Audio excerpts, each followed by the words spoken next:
Hello, everyone, and welcome to the panel discussion organized by the Russian and Eastern European Studies Network at Queen's, organized by the RIS member Nataliya Mukhina, with logistical help from the group, called the Russian Democratic Media in the 1990s 2000s, What Went Wrong. We'll have two panelists and the moderator. I'll introduce our moderator, and panelists will be introduced by him in the due course. Our moderator is Andrey Miroshnichenko, media researcher from York University in Toronto, the author of Post-Journalism and the Death of Newspapers, The Media After Trump, Manufacturing Anger and Polarization, published in 2020, and Human as Media, The Emancipation of Authorship, published in 2014, and a number of books on media, politics, and futurology. Andrey, welcome. Hey, hello, everybody. Zoom audience and real audience, real-time audience, or offline audience. So, thank you, Vasily, and I would like to thank Vasily and Queen's University for the opportunity to talk here. I will kind of set up the framework for the discussion by recollecting my personal memories as a journalist. I was a journalist in 1990s in Russia, and I will share some personal items with you to set up tone maybe, and then we'll ask experts, real experts, what they think about the democratic media in Russia. So I'll start showing my presentation. Come on, go ahead. Right. All right, here is me. It's 1990s. I was a young journalist in the southern city in Russia, Rostov-on-Don, my native town. Yeah, as a journalist, I was still a student, and we organized the business newspaper in the city, the second business newspaper in Russia after the Moscow Kommersant. Somebody, right? Yeah. Yeah, and as a senior editor and as a political journalist, I was involved in the processes of democratic development in the 90s at the regional level. So at that time, I had a privilege to meet many prominent political figures, all the presidents of Russia, starting with Gorbachev, Yeltsin, Putin, because they were visiting local politicians. They were visiting Rostov-on-Don. As a political journalist, I covered their visits. So when I had an experience of talking to all of them, and I will share my memories about these interactions, and probably we can see how it was developing through the time at that time. So first of all, right, yeah, here are some people I talked to, being a journalist. You can see Gorbachev here. Yeah, when presidents of Russia visited Rostov-on-Don as a city, so there was some procedure, right? So security measures, local officials, they would meet people to cheer them, and they'd organize the journalist coverage, media coverage. And as a journalist, I was there. So I recall the visit of Yeltsin in 1996. So it was quite easy procedure. So we submitted the paper for me to get accreditation, and he attended the industrial giant in Rostov-on-Don, and it was the presidential campaign. So his tour around Russia was kind of devoted to his re-election, and he was very much open, and he always was open. Now, yeah, when we got accreditation, all journalists were assigned to certain points. So there were 6 points, and journalists supposed to stay at the points where they were assigned. So I took the point number 1, and I believe that I will be able to with president and all his people through all the points, and this happens. So there were no quite strict security measures. So I was staying to President Yeltsin that close that I could reach and touch him. And luckily, the strong guy, security guy with the perimeter, 4 guys around the president, they prevented me from doing that. But I could if I wanted. And I worked with the people. So nobody checked, nobody was shepherding the media.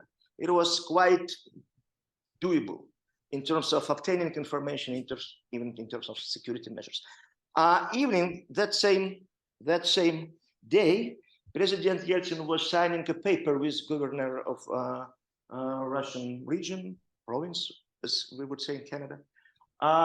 And I didn't manage to accredit my photographer there, so I took the camera that we had in our newsroom, and I went to this beautiful chamber.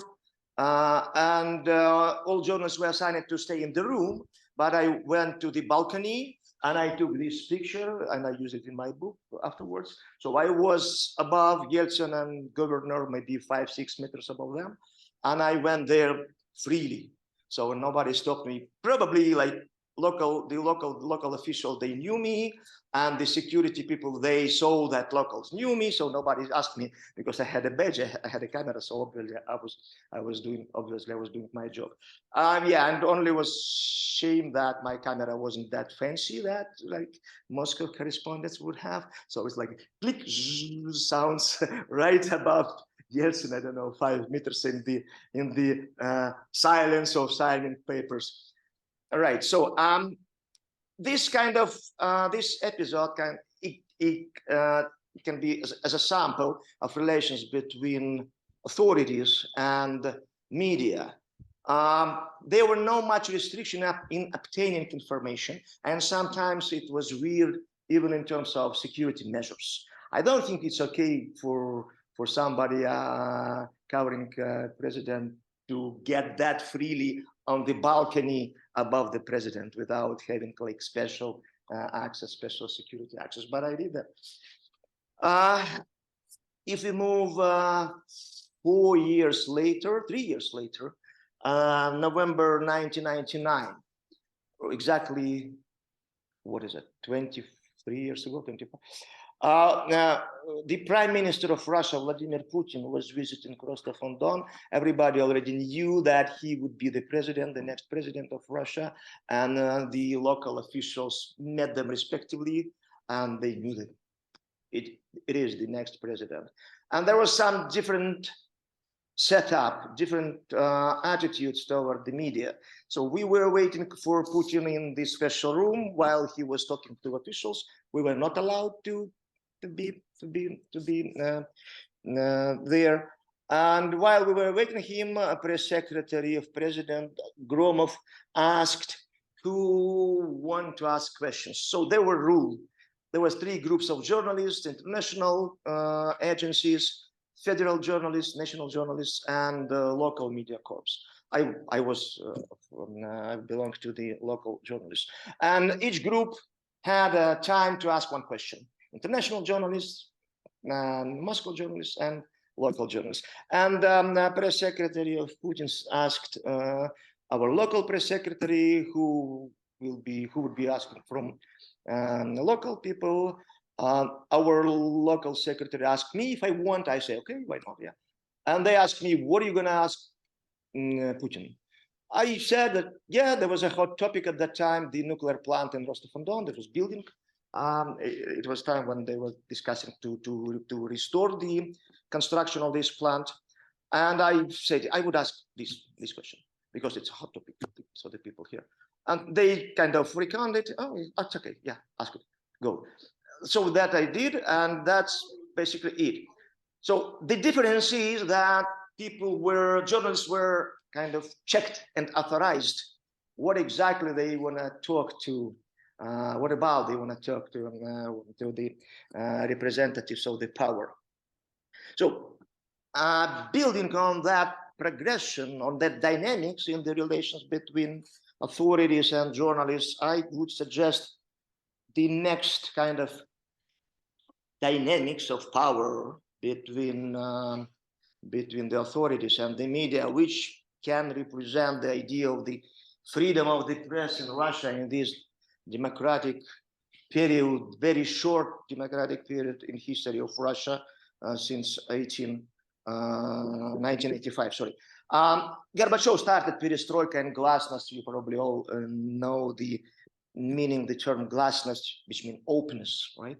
So we talk about everything. And it was very prosperous time for the newspapers, the huge circulation, the huge lines in newsstands. People wanted to buy all the newspapers, and it was really good commodity. And Argumenty fact, I believe they hit the record in 1991, 31 million copies circulation. To compare, it was the Guinness record at the time and all the time. To compare, New York Times now struggle to get 10 million circulation, including digital, including crosswords, including cooking recipes, and so on. Argumenty Fakti had 31 million. Then there was anti-Gorbachev coup d'etat, and Yeltsin took power. And at very short period, 91, 93, there was power vacuum in Russia when they even removed the security desk from the old building where the authority were sitting, like town halls. And every person could enter the building and go talk to mayor or to governor, which was weird again. At that time, for media, it was time that media could do whatever they want. And it was real to turn on the TV, the local TV station, and to watch hardcore pornography because there were no regulation at all. So when people use it, people in media use it for any political reason, for any advertising reason, for any what they want. But then there was a time when Yeltsin still remained loyal to the press, and his position remains all 10 years he was in power, almost 10 years. Yeah, exactly, 10 years. No, 9 years. His personal attitude remained the same, but there was a process below Yeltsin when the bureaucracy regained their standing, their status, and they restored some institutional foundations of their power. And I watched it personally. First, they introduced security desk back to the buildings, town halls, and all the power buildings. Then they asked that nobody can enter except journalists having a media ID. Then they introduced the accreditation system. So your personal ID wasn't enough. You need to get accreditation. Then you need to ask someone to get your one-time pass to the building. So it was always the system of access to power became stricter and stricter. And then Yeltsin re-election, this probably was the turning point, in my opinion. I will ask Vasily after that, maybe what he thinks about that, and Nataliya as well. So there was a time, the situation was very similar to what we have in the US now, I think. Because the question is, should the media close eyes about some technicality, democratic technicality for the sake of democracy? Should the media align with the party of power for the sake of democracy? Do media treat critically Trump to prevent non-democratic person to get back to White House? Should media treat critically Zyuganov, communist leader at the time, to preserve democracy in Russia and to help democratic leader Yeltsin to win election? The Russian media gave their answer. They choose to stick with democracy, stick with Yeltsin, stick with the party of power, and that probably that was the turning point when this alliance with the power turned bad eventually. Further, there was some authoritarian tendencies. I believe they started not even in 2000 when Putin took power, but in 2003. And the turning point is the detention of Mikhail Khodorkovsky. And after that, those tendencies became obvious. And then kind of the trajectory of decline became obvious after the anti-Putin protests in 2011, 2012. And I would say, I would characterize this timeline of decline of the freedom of the press in this green fonts, you know. First, during perestroika, do whatever you dare. So when those journalists who dared to dig into the dark political past, they will gain a lot of acknowledgement and financial success included. Then do whatever you want. Then it was accreditation. Then it was authorization of answers. Then authorization of questions. Then it was orchestrating of questions. I stopped being political journalist in 2000. After that, 10 years more, I worked as an economic business journalist. And then in 2010, I left big sport and never did it again. But I've heard, my friends told me that if the leader would attend some setting, some plant, and journalists were asked to ask the leader certain questions. And when they asked this question, so he would answer with certain well-cooked answer. And it would be used then for TV broadcasting as a good, witty quotation. Well-prepared leader can answer any questions, but those questions were staged. That's what I heard. Luckily, I didn't participate in it. Right, so this is my brief introduction. I would leave the floor now for Nataliya and Vasily, but before that, I want to introduce them. With Nataliya, we were Fulbright scholars in 2012, 2013. Here we in Washington, DC, and here's the election night. So they say that Russia elected Trump. Me and Nataliya elected Obama in 2012. It was 2012 election night in November. Nataliya is a leading media historian in Russia, so we'll ask your opinion about this period later. And about Vasily, I think his expertise will also be particularly of interest, because my personal experience as a journalist, I started in 1989 as an intern in a local Soviet newspaper.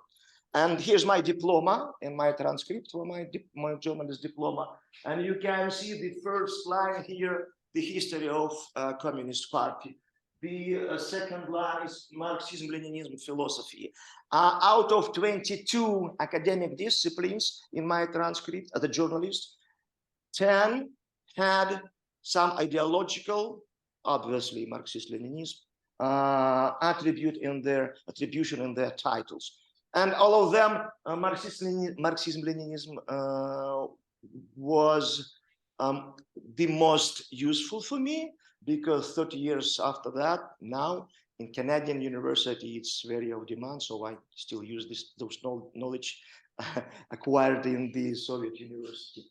And you can see this, the basics of the Soviet law, the basics of the scientific atheism, the history of party and Soviet press, the history of the foreign workers press.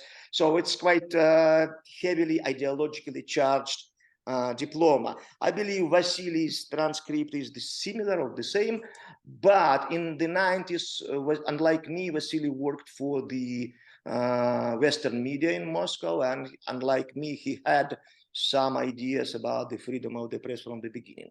Unlike me, because I studied it not in university and not in practice, but when I projected my own newspaper.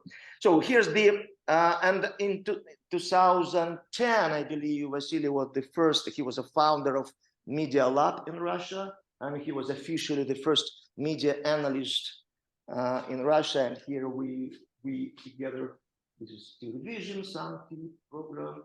Here's the RIA Novosti. It was kind of the center of media innovation at that time, but it all ended in 2013.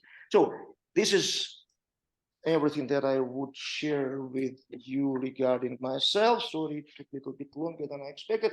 Now we go to to Nataliya, and I will read the formal presentation. Introduction. So Nataliya Rostova is the leading Russian media historian. She was a journalist who covered Russian media since 2002, and she is the author of two very prominent projects, Gorby Media and Yeltsin Media. It's online projects, and all material about the Russian media of that time you can find on this website. And she was a Knight Wallace Fellow and Fulbright Fellow. Now no, I was never a Fulbright Fellow. All right, Galina Starovoytova Fellow, but we were in, yeah. At Canon Institute, yes. Right, yeah. And now she is, she conducts her research in University of Maryland. So Nataliya, the floor is yours. Thank you very much. Thank you for the invitation. I will start sharing my screen, right? Yes, please. So you can see it, right? Good? Yeah, we can see it. Good. Okay, so I will talk a little bit about the tendencies that the Russian media had, which I believe helped them to collapse. I believe that the crisis was inevitable. It was not just Putin and the war in Ukraine. The media in the country from the very beginning were in a very bad position, and they had no chances to survive. I will start with the example. I want to show you the article is here. It's 2015 RBK investigation on Moscow State University business, a new business, which was led by Ekaterina Tikhonova. You can see some quotes, if you understand Russian. It does not really matter. You can see how it looked for the readers. You can see here the names of the most prominent journalists in Russia still. They are very prominent, but all of them are outside of Russia under those conditions. And we can see that it's a story about a new business Moscow State University launched, which was led by Ekaterina Tikhonova. It was a great, unbelievable journalistic investigation on what was going on in the university. The director of this project was called, her name was Ekaterina Tikhonova,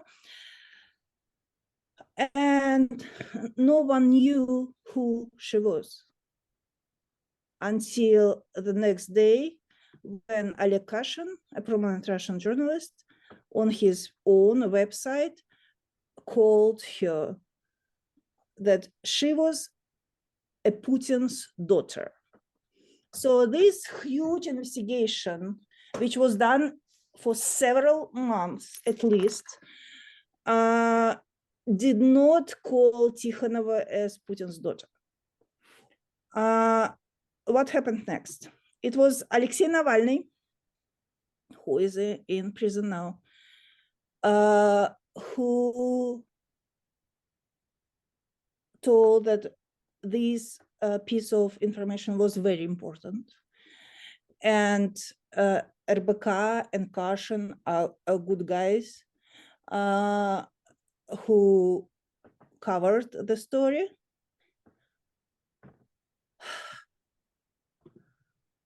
Several days after, Reuters comes with the proof that it was Putin's daughter. Then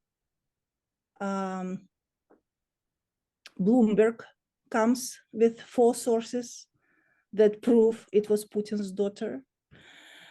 And then RBK itself, the founder of the story,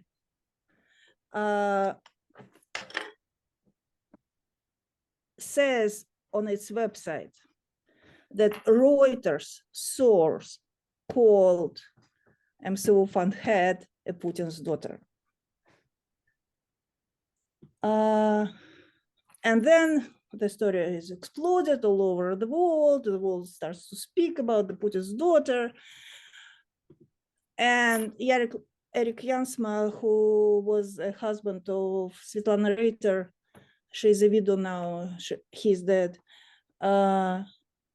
puts all the story into his opinion, how new Russian journalism looks like.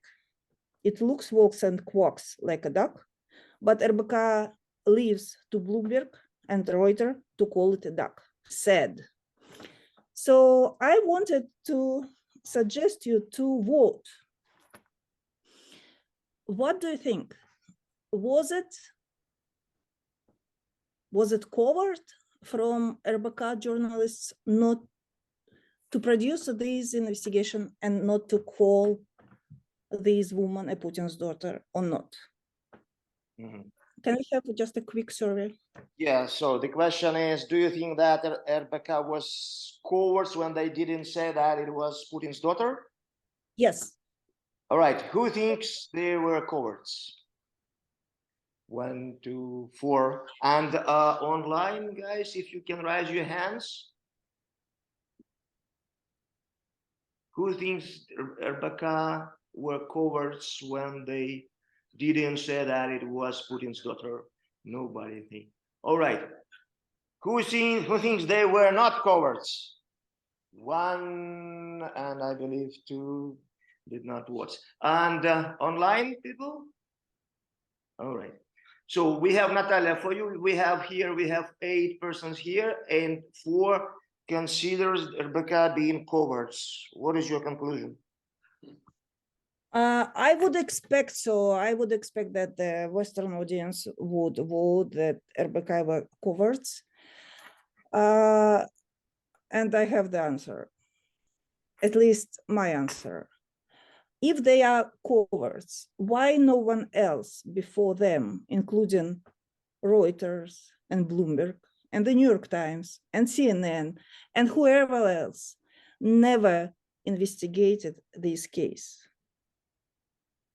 Why no one else called Ekaterina Tikhonova Putin's daughter or whatever? We never knew. You assume they knew? It was a completely new story. No one even knew her name before that story happened in January of 2015. So my answer is probably it's not just about coverdness of the journalists. We know that the Russian state puts a lot of pressure on the journalists. And at the same time, we know that despite all those threats and assassinations and a lot of legal and unofficial pressure, Russian journalists still dig.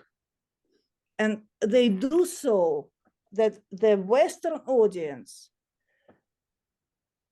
probably doesn't know the news from them because they do not read Russian, but the Western media tells the story picked from the Russian sources.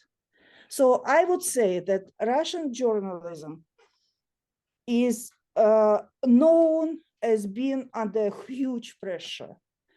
But my understanding for many years, when I studied Russian journalism and how it works and under which conditions, I came to the conclusion that under this unbelievable pressure, which is impossible to imagine for the Western press, they still do that much that it's hard to call them cowards.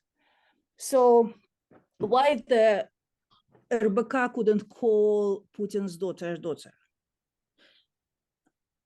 There are just at least several reasons. Not talking about unofficial reason, because we all know how Putin hates anything related to his family. He never talks about his daughters. We have never seen them before this article. He was there for 15 years. If there are no covers in other media outlets, why we haven't seen them? There are a lot of freedom in the West to cover the story, to cover the life of Russian president, but no one did. So I am saying that there are some conditions which do not allow the press to do so, even for the Western press, which was present at that time in Moscow. So first of all, talking about legal points, it was the law which prohibited to dig into the family, семейная тайна, family secrets. Yeah, like any family, including the presidential one, can keep the secret about their family roots. So no one could ask President Putin who was his daughter. He would never prove. No one could ask Ekaterina Tikhonova because she didn't talk to the press. How could they prove she was his daughter? This is just one of the reasons why it did not happen. It's just a small case for the beginning. I want to tell that it's a very old historical tradition. Press freedom in Russia was not a tradition. Press was free twice in the 20th century, before 1917 revolution and before the collapse of the Soviet Union. We would not say, of course, that the press was the reason why the state collapsed. But we know that in other circumstances, state puts pressure on the press and it's not free. Usually it's not free. When the press became free, it was liberated by the head of the state. It was Mikhail Gorbachev who introduced the policy of glasnost in 1987. A lot of people fought for the press, for the freedom, for other sorts of freedoms and liberties, but it would never be victory for them if someone from above, as we say, would come and present this freedom. And we lost it easily because we didn't really fight for it. So when the press, when we got it, it was a terrible economic situation in 1992 with the so-called liberalization of prices, when the country collapsed, when it was no market, because you remember it was a communist state which collapsed without any rules. So from where could media get money? There were no advertisers. There were no even oligarchs yet, which would come in several years. The media went to the president, to a new democratic president, Yeltsin, to ask for money. And it happened so, unfortunately, that President Yeltsin became the one who regulated the press market. And it was several types of decrees on the media issues that Yeltsin produced. So he so-called protected press freedom, but they were protected by presidential decrees. He created media outlets himself, like NTV, Kultura, STS, etc. All the new TV channels were created by presidential decrees. He appointed and dismissed media executives. And Gorbachev started this tradition. He regulated economical issues of the media, and he announced state awards. So he had a lot of influence on the media while they were technically free from him. So when Putin came to power with his authoritarian type of rule, of course, he took it as granted, but his intentions were different. That's why the press ended up so badly. So here are just several reasons why media could not survive under those circumstances. Economic reasons of 1992, lack of any established institutions. Could you imagine how to be when there is no court, there is no prosecution office, when there is no really well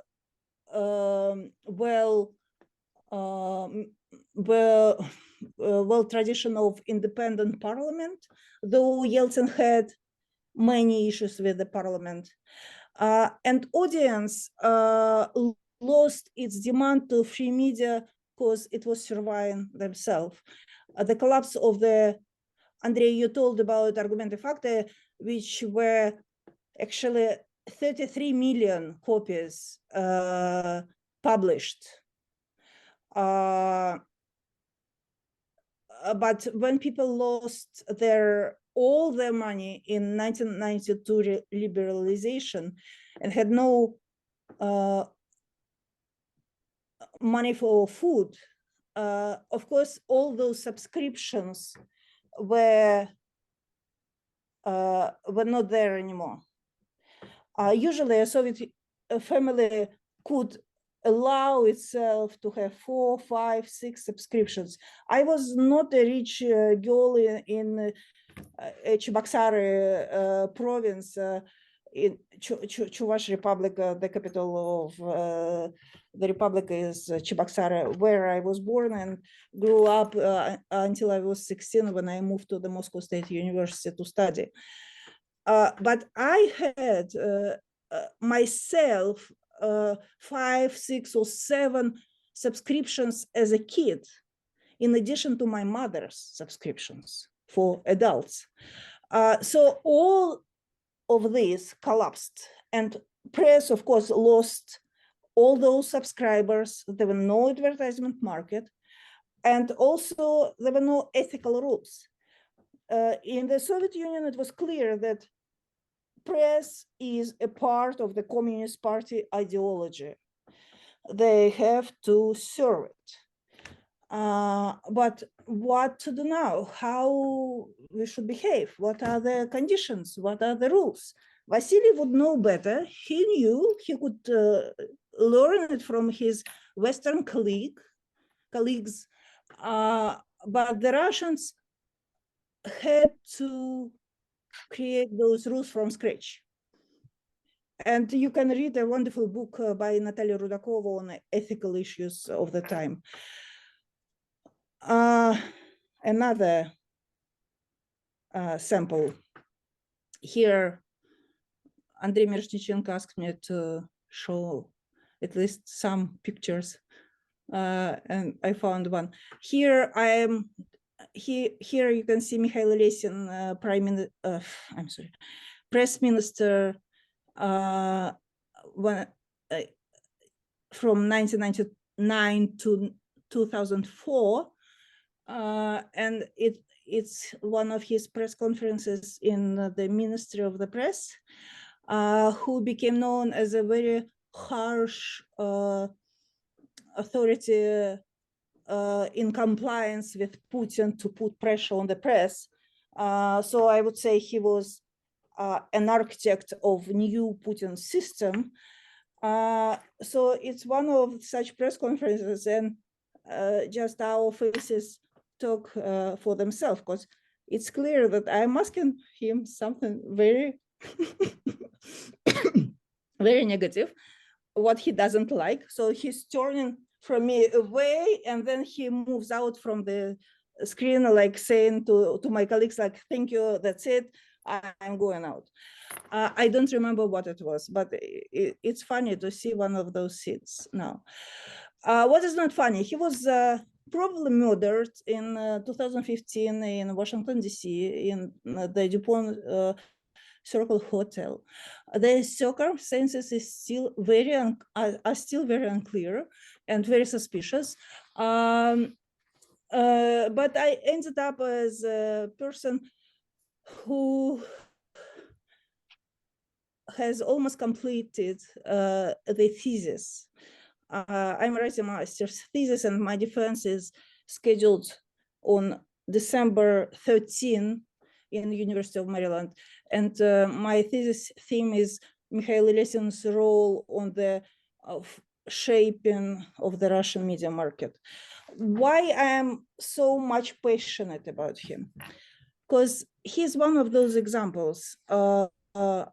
He was not just the minister of Putin who put pressure on the media and put the main TV channels under the state control again after the Yeltsin era. That includes NTV and ORT, which became the first channel later. He is the person who created the advertisement market. And on this market, he was the biggest boss. So he was a regulator from one side, and he was a creator of the media market from another side. And of course, there were a lot of conflicts of interests. So that's why I say that it is very important to remember that there were no regulations, there were no established institutions that could be against such people, such officials, and such state behavior against the media. He was a Putin's crony who suppressed the press, right? But at the same time, he was the one who took money from that press. So he could allow himself not to put pressure on the advertisement market, not to put their advertisement in particular media that he did not like. So that's why you can see how dangerous the situation can be. Despite all of this, we can see that, I'm sorry, maybe I'm too long, but yeah, Nataliya, yeah, I'm showing you that probably like 1 more minute, please. Okay, despite of this, I talked about decrees previously, that president had enormous power to decrees, including awards granted by those decrees. Here you can see happy journalists which get the awards from the states. But those who didn't understand those rules, the new rules that came, were assassinated. And just several examples I have here. One of the most famous, Paul Khlebnikov, who was an American with a Russian background, who came back to Russia, believing in a new Russia, and he was assassinated in 2004. Anna Politkovskaya, who was my colleague, we were sharing the same office for some time in Novaya Gazeta, where I was an observer. She was assassinated on Putin's birthday in 2006. There are several more colleagues who are also dead. So what I'm trying to say that it is really hard to judge the Russian journalism and why it does not work as we would like. By we, I am saying the Western audience or the Western media observers. These are not the best standards we could imagine. But situation in Russia is really hard. And in order to understand why it's not just cowardness, we need to dig into the history, what was done wrong.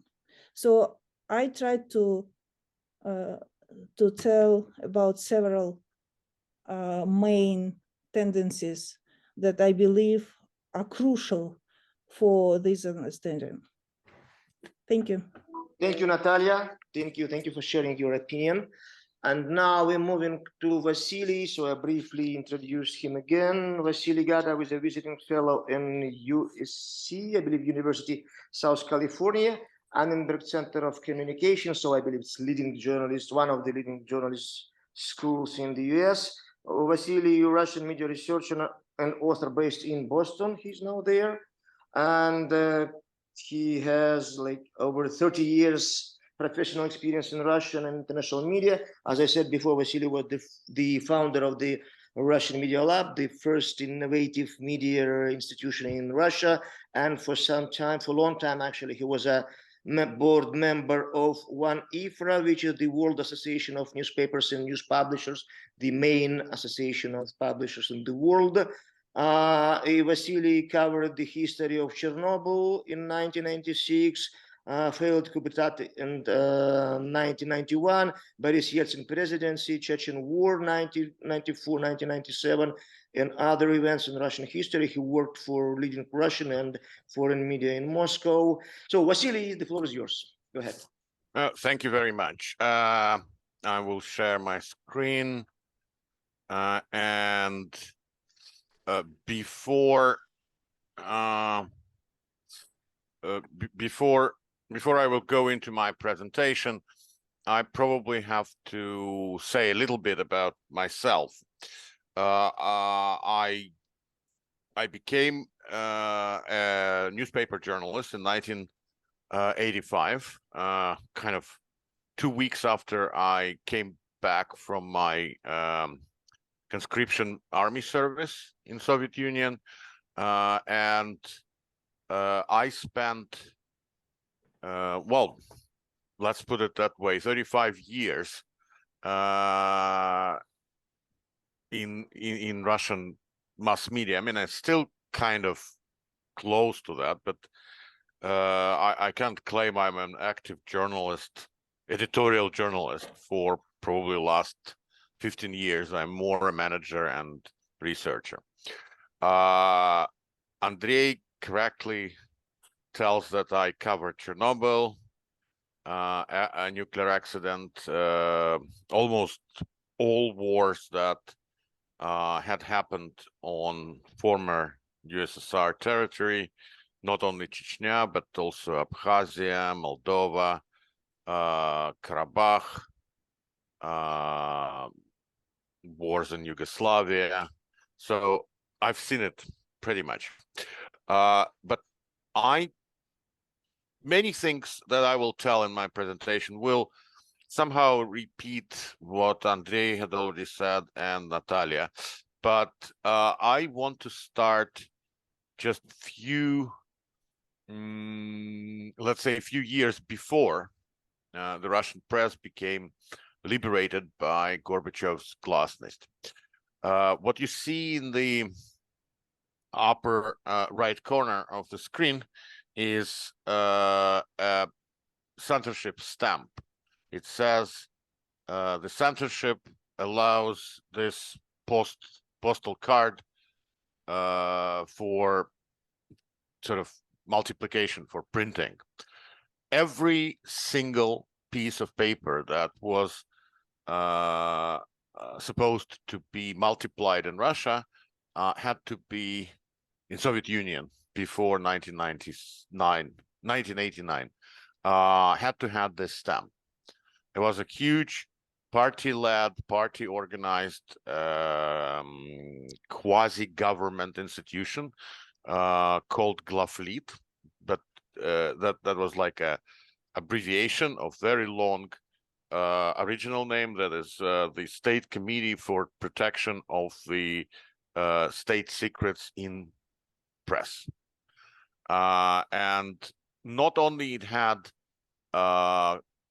ability to prevent any unnecessary text from appearing in mass media, in books, in on the radio or television, it also had a retrospective censorship. They actively revised the libraries, removing books that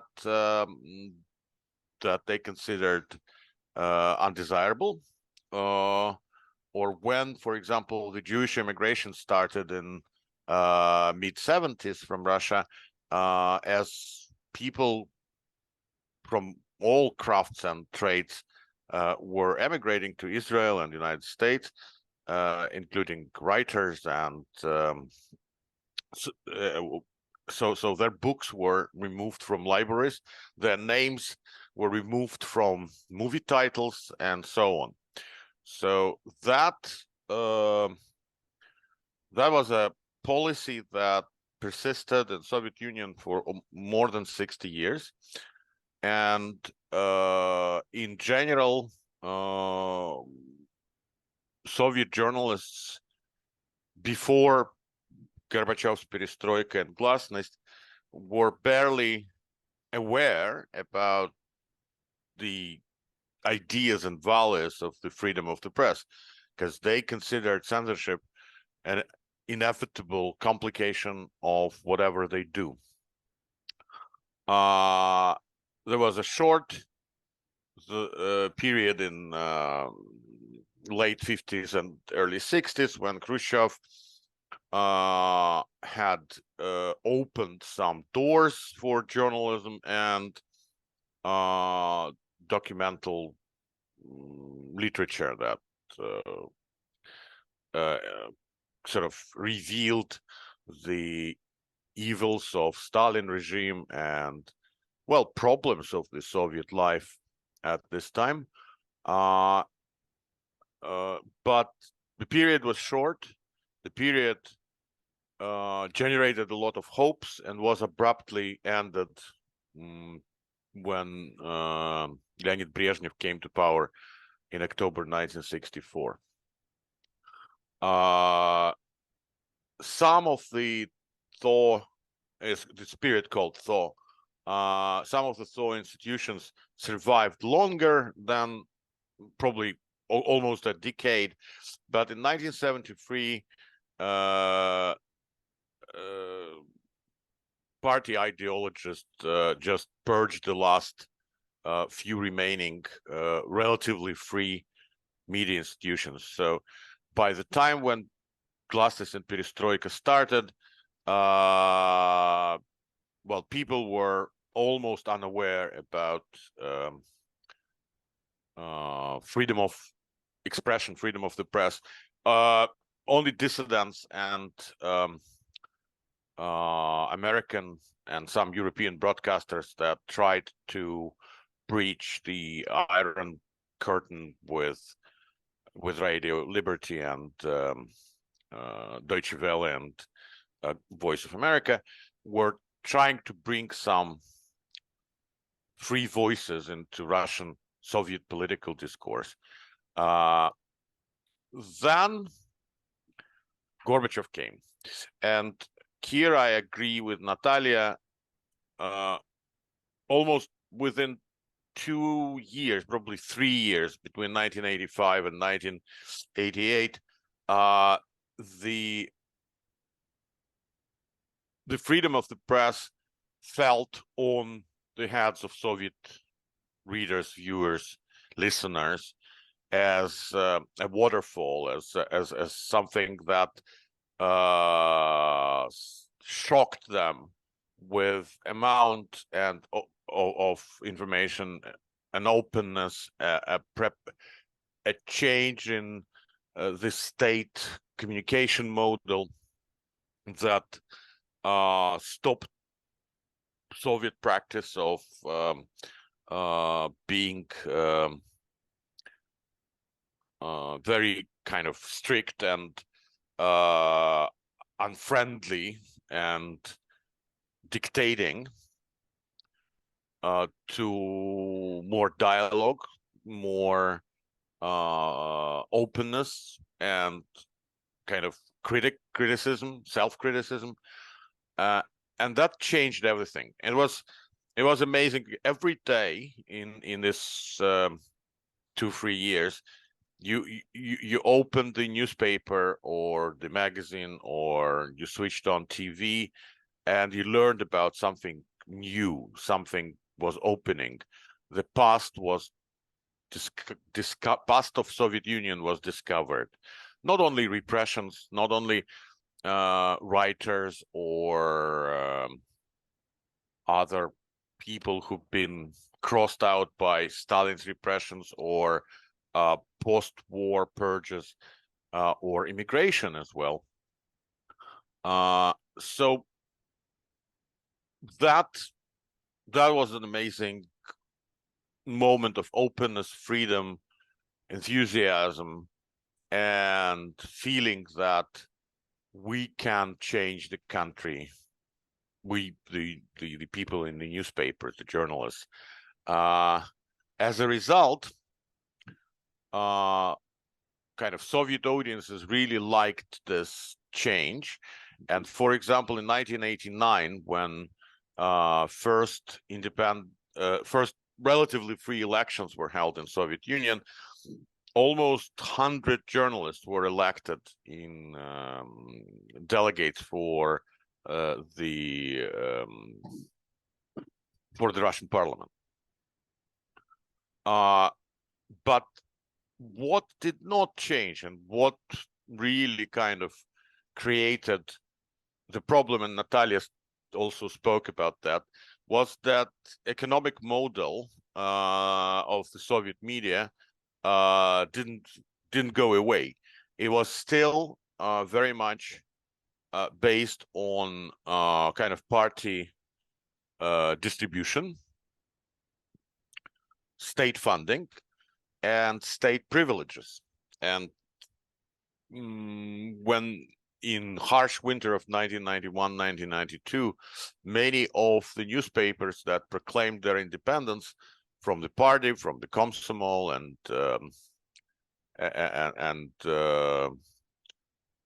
kind of claimed their independence, they realized that they have no money, no economic experience, no connection with the market economy. So they went to Yeltsin, and yes, Yeltsin gave them money, and Boris Nikolaevich himself was a very kind man, and he really supported freedom of the press. He wanted journalists to be critical, to be investigative, inquiring the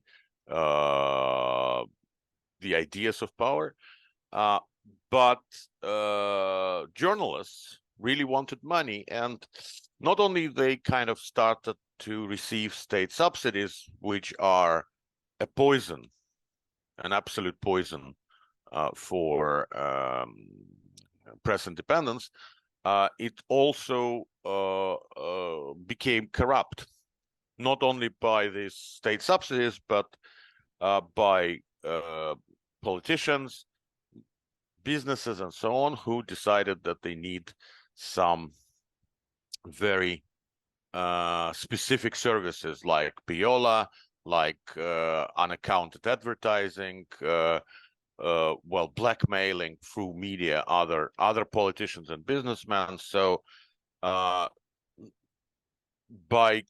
mid-90s, all these things, the famous Russian compromat system, existed and blossomed in new Russian media.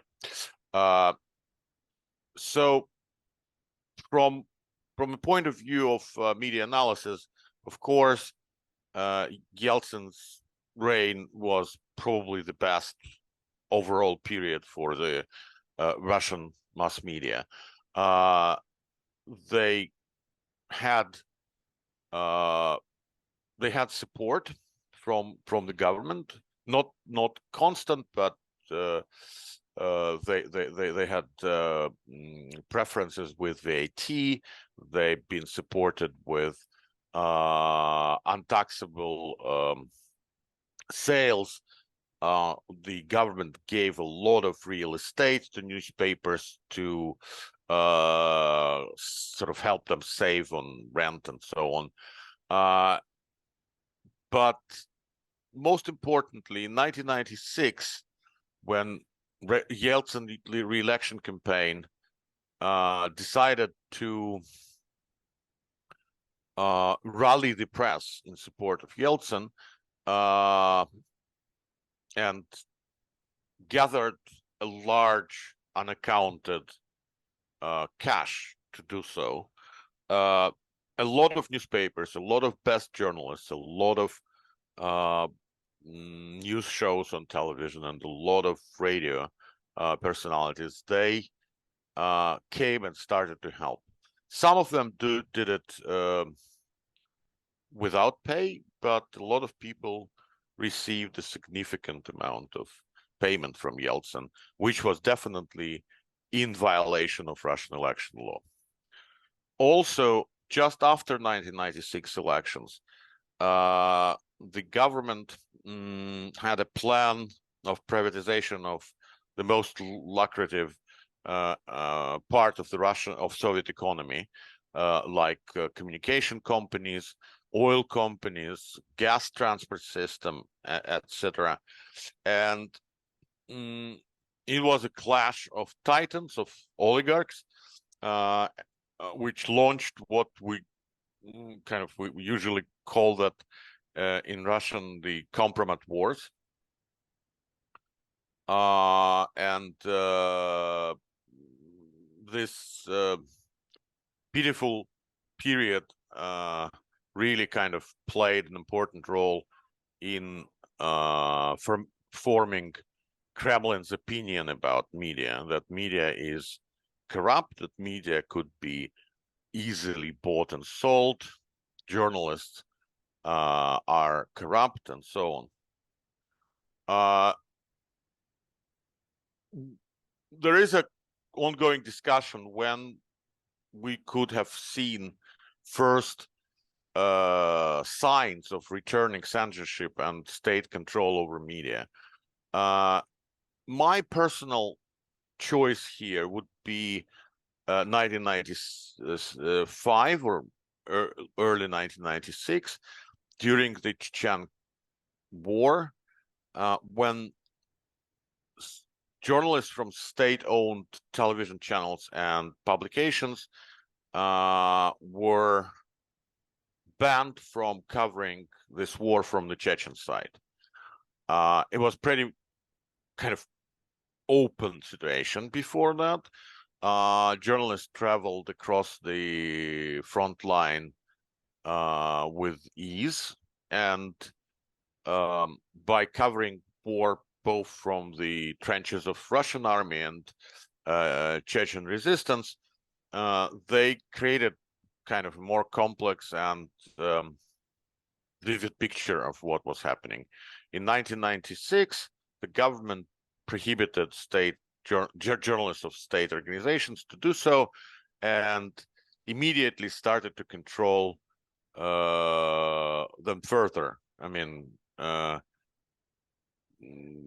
sort of taking out unnecessary information from their reports and banning them from some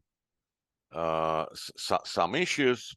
So that was clearly kind of the for me the return of censorship. Also, later in 90s, another kind of wave of returning censorship was connected with Yeltsin health, failing Yeltsin health, when the members of Yeltsin's family, who literally ran Kremlin administration at the time, Valentin Yumashev and Yeltsin's daughter Tatiana Dichenko, were manipulating journalists, frightening them, bribing them not to write about difficulties and problems with Yeltsin's health.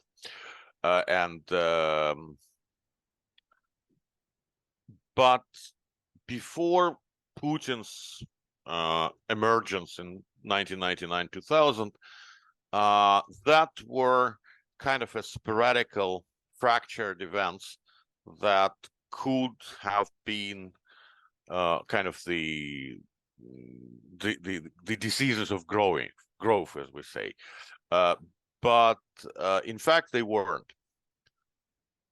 As soon as Yeltsin decided that he will appoint Putin his successor, it also became clear that Boris Yeltsin was the only person in Kremlin who really kind of cared about freedom of the press. Almost immediately when kind of Putin appeared at the center of the stage as a prime minister, a group of kind of loyal political scientists and former KGB analysts created a document that later was leaked to Kommersant newspaper that called edition number 6, Redakция номер 6. You can still find it on Kommersant website. It's amazing how detailed and clear this plan of enslaving press back is, because it's the published part is almost literally predicts what is going to happen with independent television channels. They were the first to fall. Second, the journalists had to be classified into several groups. Some of them are friends of Kremlin, some of them are foes. The information about their work, about their finances, about their properties, about their families, about their relations should be collected and used to blackmail them and suppress their negative opinion about Putin and future Kremlin rule. So that's an amazing document that has been kind of rediscovered several years ago by the late Karen Davisha from Miami University, Havenhurst Center for Russian Studies. And if you're interested, I really urge you to find it and read. Also, from the very early days of Putin's rule in Kremlin, his cronies and assistants like Mikhail Lesin, whom Natasha mentioned, also started to suppress, bribe, co-opt, and enlist media to the state side, to the state narrative side. Everything was in play: money, blackmail, and so on. That was happening since the very early days of Putin era. But a lot of news organizations still maintained their independence and kind of played by the rules of the free press. Yet their major trouble was the financial crisis of 2008-2010. The Russian advertising market collapsed almost twofold. For printed press, for most printed press, that was the end of their profitability over circulation. They started to depend only on advertising and state or regional grants. And that opened doors for so-called correct agenda. In Russian, it's called temniki. The documents that Kremlin and sometimes regional governors distribute among editors with kind of the correct lines of state-supported news narratives. I'm very sorry. I just have to tell that I was the first person in the Russian media who published one of those temniks. Yep. in Novaya Gazeta.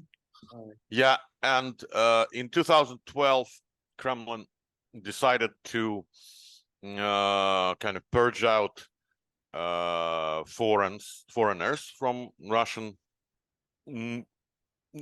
press and television. First it was television, and then almost any other kind of mass communication institution. And also they took operative or ideological control over three major national digital powerhouses: Yandex.Mail, RU, and Vkontakte. And finally, the final period, which started with the beginning of conflict in Ukraine in 2000, a little bit earlier than that, in 2014, was this like it's like a handman kind of finishes his work with Garotta and really kind of kills the sort of the condemned. In the end, I just want to say that I mean, again, many things that Natasha and Andrey said, repeats here. I would probably move it to questions and answers, but here is my kind of my final analysis of what had happened. A lot of mistakes were done by society, by the politicians and political parties, and the journalist community as well. Society failed to understand the importance of free press as a crucial feedback loop with governing institutions and itself, actually. Politicians failed to understand that without the press, they cannot preserve both civil liberties and freedoms and their ability to serve their constituencies. And therefore, they became just puppets in Kremlin hands, like they are now. And journalists were more concerned about earning money than about need to explain the society and politicians why their work and the freedom and independence are crucial for democracy. Now Russia has no democracy, no free press, no society, actually no politics. It's only one man who rules this country. Right. I'm finished. Yeah, thank you, Vasily. So very well elaborated timeline and good conclusions. They're good in terms how they done, but they're not quite optimistic. But this is what we have. Yeah, there's no further time. We don't have much time, so please, if you have any questions to our speakers, please let me know. Probably first we will go with our Zoom audience. If you have any questions, please let me know, raise hand or somehow let me know, and please ask. Any questions? All right, audience here, yes, please, you ask and I will repeat, yes. Would you guys say that in terms of media governments in in the Soviet Union, will the media be funded by the state leads to this sort of dependence on the state and need to party money? In a country such as Canada, I understand, for instance, our largest media network, CBC, is in part state funded. Right. That's very public knowledge. Right. Is that something that, let's say, Western democracies should be on board with? Right. Yeah. Like that. And maybe should those media be considered outside the realm of political? Right. Could you hear the question, Vasily, Nataliya?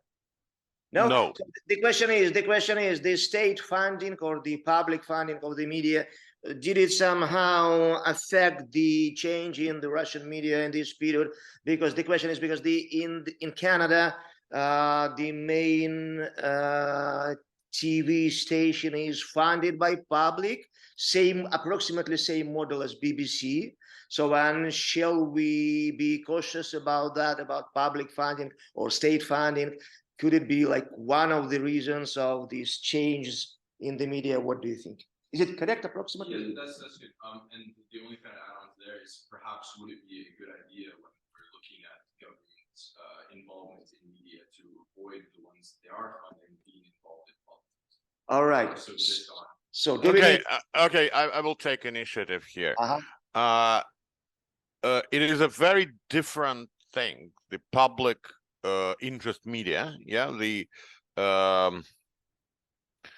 public media in the Western democracies, which is supported by either dedicated tax, like in United Kingdom, or with a mixture of tax and mandatory spending, like in Canada, mandatory government spending, like in Canada, or by kind of mixed funding system, like in Germany, and Russian model, because Russian model was, since Kremlin took control over all major television channels that carry news, was a direct budget from the government that was appointed to particular television channels, and they also were fully eligible to accept advertising. So they were receiving state money, which covered most of their expenses, but they also sold advertising. So the people who run these television channels were dependent both on kind of advertisers and advertising agencies, which were owned by Kremlin. It happens so, and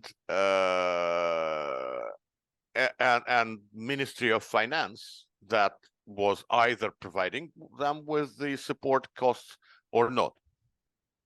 So people who produce BBC or CBC, they first they kind of, there is an institution in between them and the government and the budget, or tax, even tax. In BBC, in case of BBC, is the trust that is a separate institution that is not directly controlled either by the government of His Majesty or the Parliament. And Canada, I think it's very similar, because it's like the same mode, or kind of similar. I mean, I don't know. I mean, to be honest. Yeah, there's some different. There's some different. There's more affiliation with the government, with CBC. Yeah, well, I mean, in France, it's more kind of the government has more direct control over TFN things, operations, but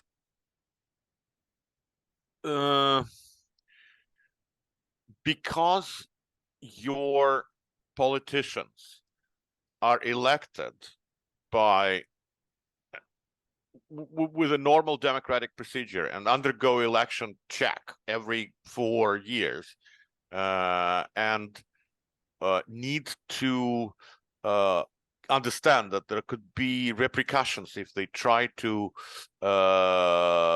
do something very dictatorial with the television in particular. I think that the dangers that we've seen in Russia are unlikely to happen. Also because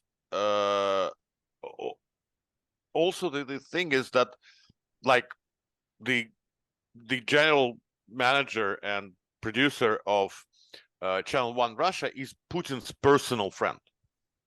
I mean, Putin befriended him and made him very close confidant for many years, not only because this man really wanted that and kind of craved for that, but also because he realized that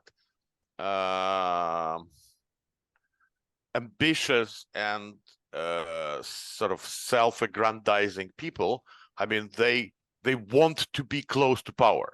And of course, I mean, in Russia, where president is like a czar, for a television manager, it was impossible to resist, and he's completely controllable now. Okay, thank you, Vasily. Natalia, you have something to add? I can add something. In terms of the Soviet Union, it's a classic work written by Zibert and others about 4 models of the media. You can go there and read it. It's 1956 classical book. I would say that the difference with the Western media is that, from the Soviet perspective, that it was the only ideology. You always have to remember, until the end of the Soviet Union and elimination of Article 6, which was in the Soviet Constitution, the communist ideology and the Communist Party was above anything. It was a rule. It was a governing rule. It was leading the Politburo, the KGB, the media. So the Communist Party was above everything.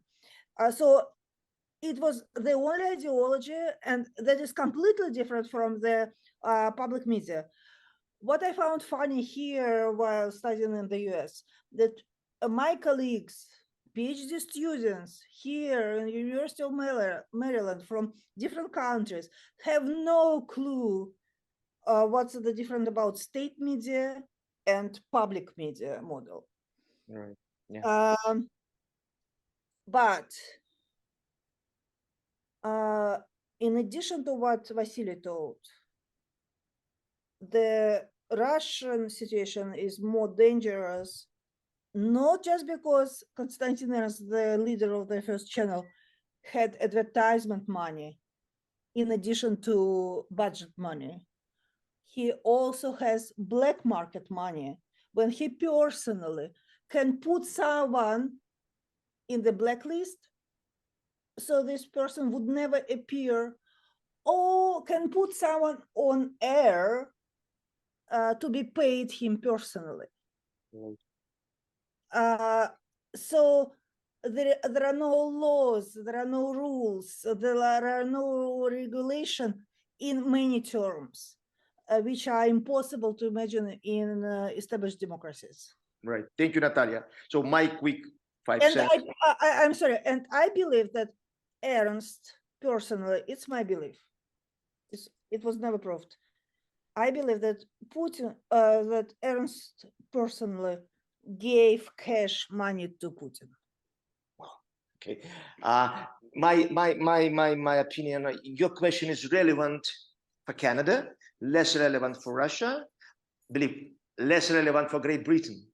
For Canada, it's still relevant. Yes. Yeah. So we need to look at who decide what media and for what purposes will be funded. Yeah. Your question, you have a question? Oh, somebody, Zoom audience, somebody has a question. Yes, please, if I'm correct, Zuzha. Yes, please, go ahead. Sure. Unmute yourself. Yes, go ahead, please. A couple of words of introduce yourself, please. Yes. So I am a political scientist here at Queen's, and I'm among the founders of REES, and I'm very, very happy that we were able to get this amazing panel, and thank you so much for all your contributions.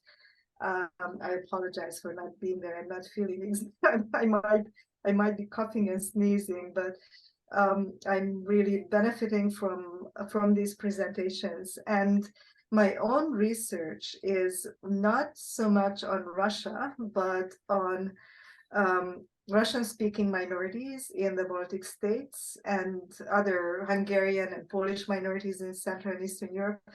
And one of the aspects of that research is minority associational life, where we also look at minority media. So this is a long way of introducing the question of whether diaspora media or Russian minority media in the Baltics or elsewhere might have any role to play in in what's going on in Russia. So in other words, is there access? Is there interest?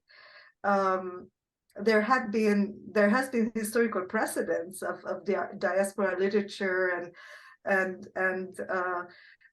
information and ideas, interpretations by diaspora actors having an influence. And I also know that, for example, in the case of Hungary, which, as you I'm sure know, is also going in the direction of illiberal democracy, and the Hungarian leader is very much in more in Putin's camp than any other leader right now in Central Europe. There too, interestingly, minority media in Romania, Hungarian media from Transylvania is getting more popularity among opposition audiences in Hungary. So I'm going to stop here and just ask you whether you have any thoughts on. Right. Thank you. Vasily, Nataliya, any thoughts? I can, yeah. Well, I just came back from Europe. I was touring the cities that has the largest concentration of Russian journalists in exile. Since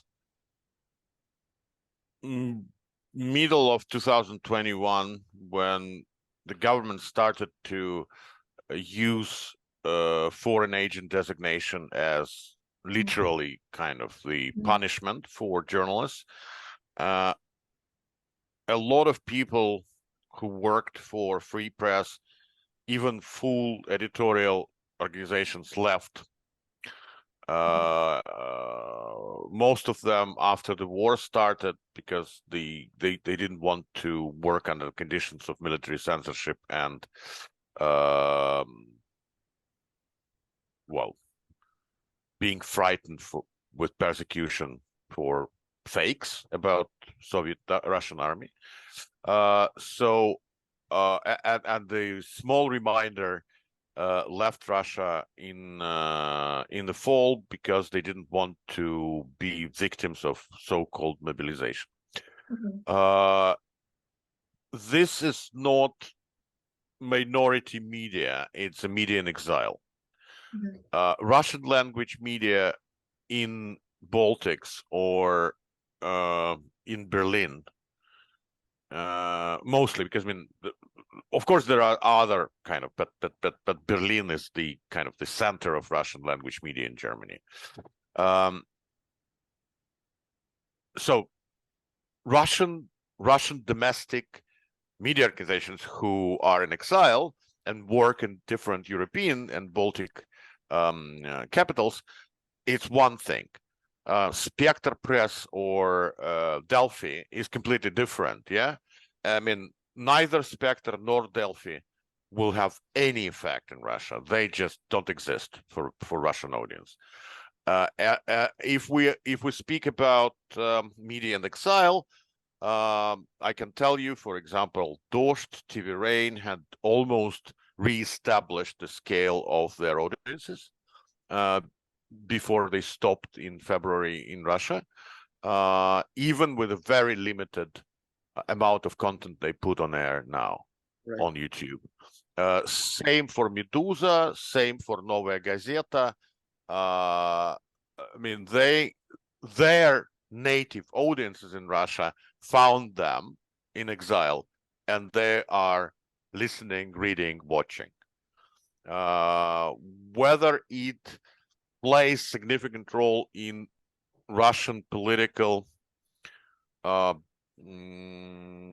conundrum, not yet, but I think it will. All right. Thank you, Vasily. Nataliya, what do you think? We must not forget about the media which were prohibited, let's say, okay, so-called media, but still, which were prohibited by the European parliaments, including Baltic states. Because we do not forget that the Russian media had influence, so it was not diaspora media that influenced the Russians inside of Baltic states. there were Russian media outside from the Baltic states, the first channel, the second channel, NTV, etc., that influenced public opinion in the Baltic states. For example, you were talking about the Baltic states. So that's why those European countries had to prohibit those TV channels on their territory, which of course raises a lot of questions about freedom of speech, etc., and a lot of academic discussions. We won't go there. It's the question one. I remember my colleague's column, Елена Рыковцева. She's a media writer on Radio Liberty. She wrote one. She went several years ago, long before the war started, went to Baltic states and wrote a very funny column where she described people she met in the Baltic states who were talking about their president, our president. He did what? And he did this and that. And she asked, who is your president? And they said, Putin. So they were living inside of the European Union, but we're talking about President Putin as their president, because they had access to those media. It's a huge issue, including the United States and Canada. A lot of people do not read English and do not watch CNN or whatever, or New York Times. Their consumption is coming, media consumption is coming from the Russian language media. And now we have issues with all those journalists who escaped from Russia in recent years, not just Medusa, which is, by the way, the only Russian language media outlet with a general interest. You think about it, the only one. There are a lot of very nice, small, professional teams who investigate this and that and this and what. But Medusa gives a whole set of the main general interest topics, the only media outlet with different agenda than Kremlin's one. Right. Thank you, Natalia. I probably just my brief answer. I agree that it's important to differentiate diaspora media and dissident media, or some is that. And another difference is that in the Soviet time, we wanted to listen to Voice of America and Deutsche Welle. Now it's my belief that all these sources are available, but people do not want to listen them and to read them. So it's not the question of the production of media, it's the question of consumption of the media. So people— and it's also a different attitude towards the US. You know, anti-Americanism, which we see now, is completely different from what we saw during Perestroika, when a whole country thought American way is the best way and we should follow it. Now it's completely different. Sure. Thank you, Natalia. We have one more question, and if anybody else wants to ask something, please raise your hands or let me know somehow. I believe Leonid. Yes, Leonid, please unmute yourself. That's correct. That's correct. And, very quick. Introduce yourself, please. Yes. Yes. My name is Leonid Trofimov. I teach history of the Cold War at Queen's University, European history also. And I have a quick question about the overview of government policies, Vladimir Putin's policies towards the press that you so kindly provided to us. Do you see more evidence of a particular design or particular blueprint? In other words, if you think about Putin back in 2001, and then we think about Putin and his regime now, do you think these policies sort of fit in this sort of a strategy, or it's more opportunistic? And I think it's an important question because it could give us insights into how he thinks in terms of other goals that he tries to achieve. Thank you. Let's do the same turn. Vasily, please go first. Gentleman first. Okay, so Vasily, stop. Natalia, go first, please. No, it's okay. It's okay. All right. Well, let me be short here. I think that Putin in general is an opportunist. He never follows long, detailed plans. Rather, he prefers kind of a framework and tactical decisions.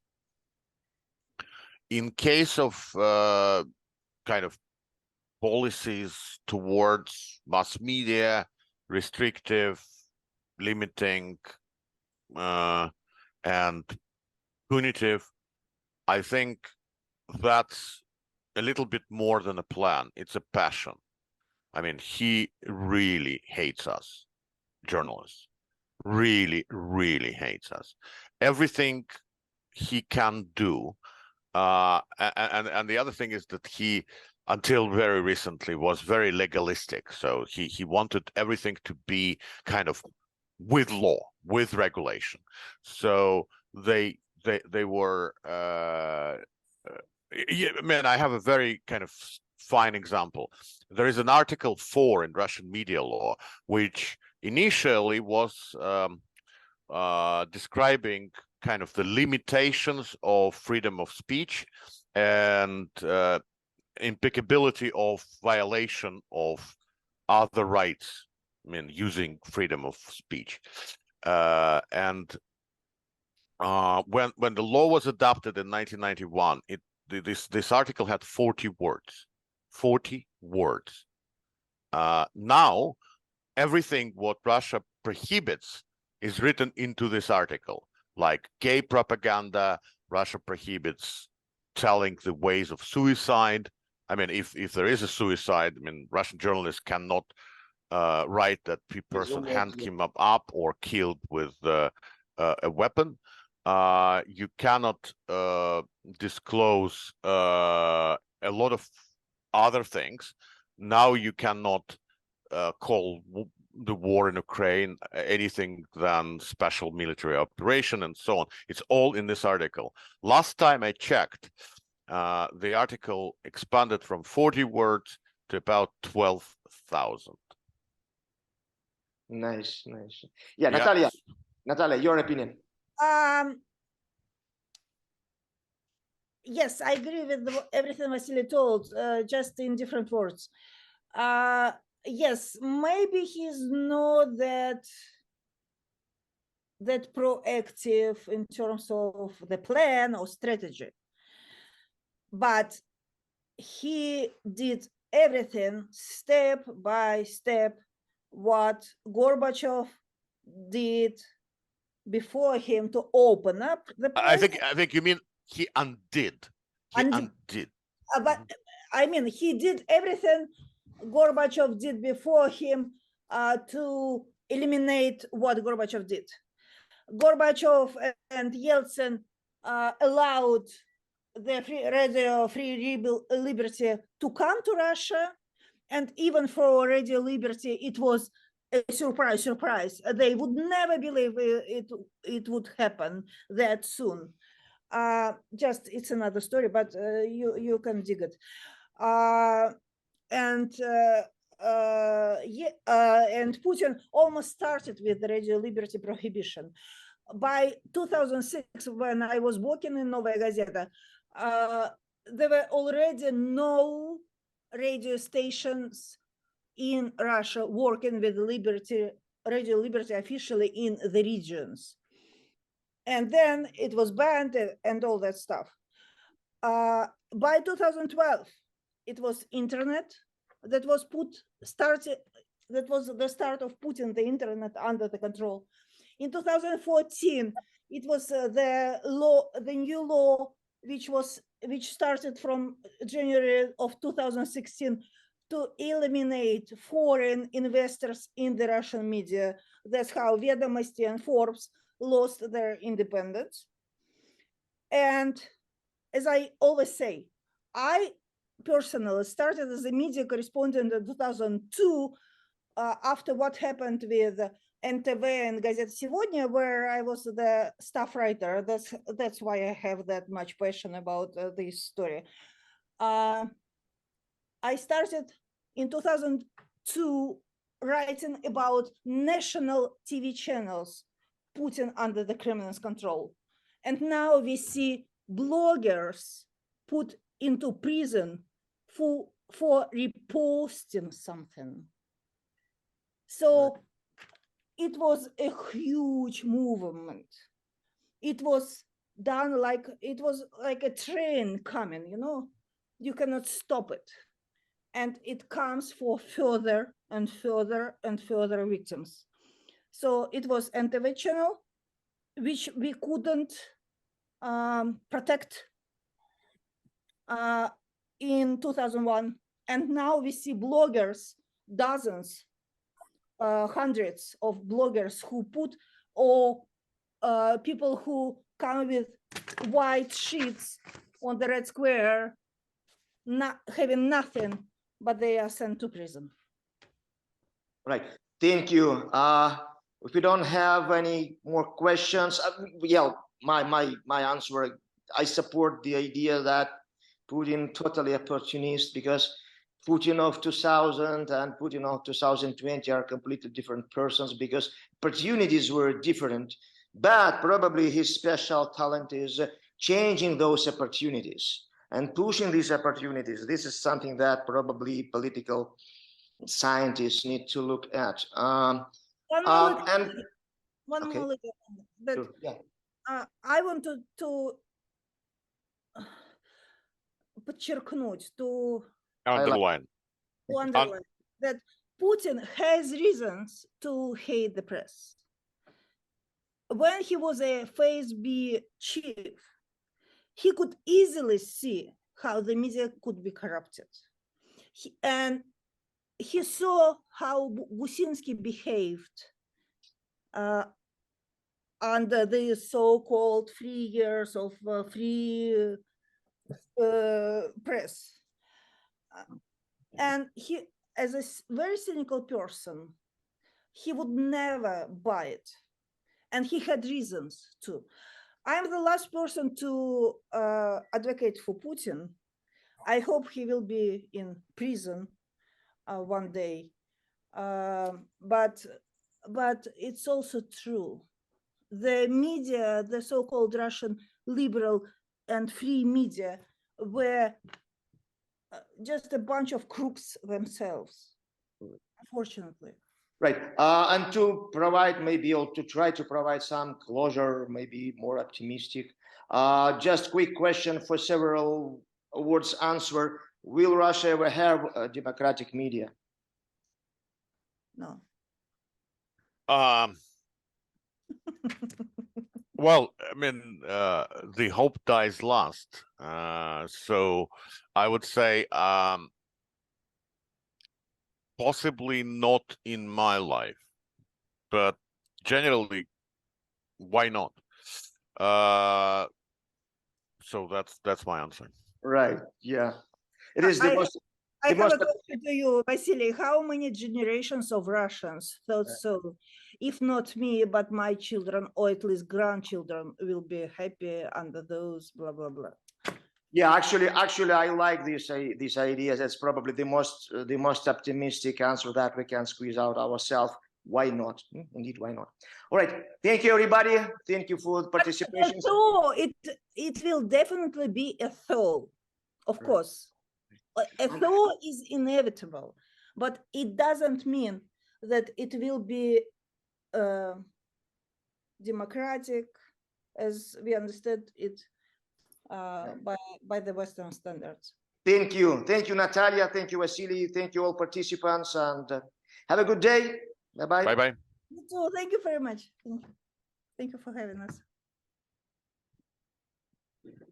Thank you, everybody. Thank you.